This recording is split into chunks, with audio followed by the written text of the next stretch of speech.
lot of the work we do is working with teens and with their parents to understand what kinds of health behaviors are being displayed, being shown on social media sites.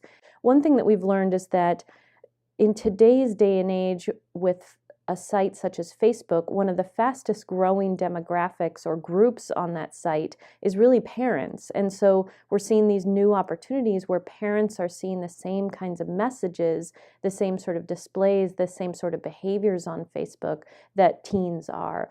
So we had done a study a few years back where we worked with clinicians, with teachers, with parents, with teens, and asked the question, who's teaching teens about how to represent themselves online, how to navigate the online world very safely? And what we heard from all of those groups is that it was parents. And that study really led us to think that if we were going to create a tool to try to help teens learn to navigate the internet safely, it really needed to be a tool for parents. And that's what led to the creation of our book, which is called Sex, Drugs, and Facebook.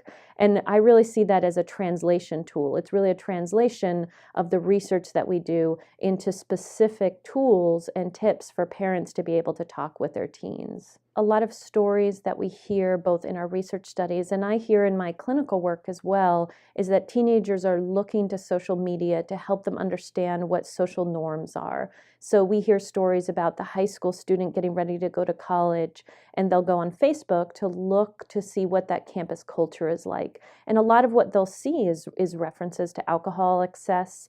They'll see references to marijuana use. What we hear from teens is that they're trying to put that in context, trying to understand, does that mean that everyone participates in those behaviors? What's my role in thinking about those behaviors? So I think social media does a great job of transmitting certain norms, but those norms don't tell the whole story. And I think that's where we as parents and clinicians and researchers can come in to try to help teens interpret those messages.